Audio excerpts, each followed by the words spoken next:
उस समय जो है नंद जी ने कहा कि महाराज मेरे पुत्रों का नामकरण संस्कार कर दीजिए।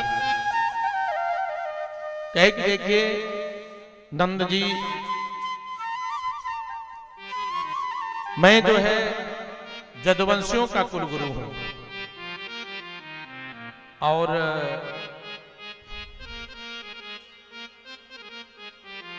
कंस जो है बहुत चौकन्ना रहता है। गांव भर के लोगों को आप बुलाइएगा और सब कहेंगे जल्दी करो बाबा जल्दी करो, तो धार्मिक विधि तो ठीक ढंग से होनी चाहिए। गर्गाचार्य जी कहते हैं, गर्गाचार्य से नंद बाबा कहते हैं मैं किसी को नहीं बुलाऊंगा, आप जो है चुपचाप चलिए और गौशाला में नामकरण संस्कार कर दीजिए। तो गौशाला में नामकरण संस्कार करने के लिए ये आते हैं और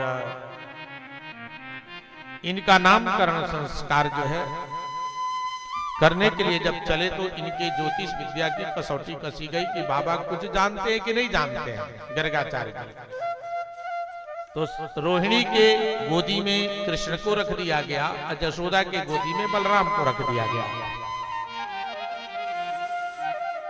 आते ही गर्गाचार्य जी कहते हैं कि पहले अपने अपने पुत्रों को अपने गोदी में ले लो भाई, अदला बदली तुम लोग कर ली हो। सब हंसने लगे, कहे कि अरे बाबा तो सब जान रहे हैं। कहा कि देखिए ये जो गोरा है ना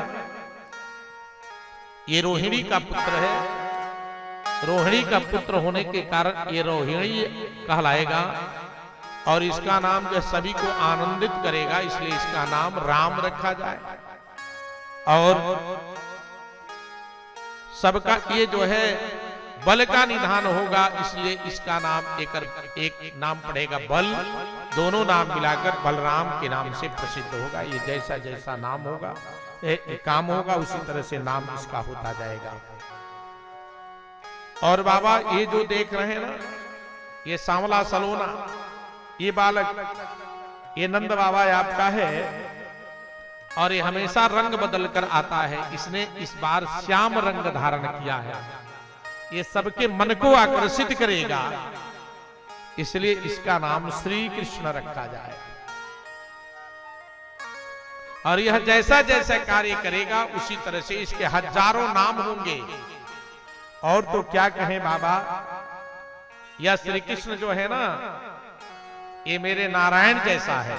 देखिए श्री कृष्ण ये नारायण के पुजारी है गर्गाचार्य जी, इसलिए कहते हैं ये कन्हैया मेरे नारायण जैसा है। नारायण के सारे गुण इसमें भरे पड़े हैं।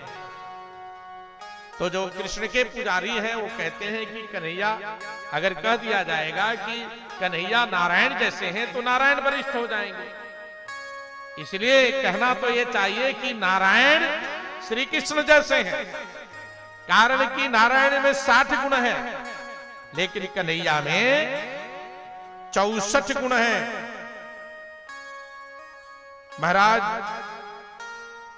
64 गुण है, इसलिए जो है हमारा कन्हैया नारायण से श्रेष्ठ है। 4 गुण ज्यादा हैं इसमें। अब इसके बाद से जो है तो नामकरण संस्कार कर दिया। कहा कि देखिए प्रेम में पक्षपात हो ही जाता है।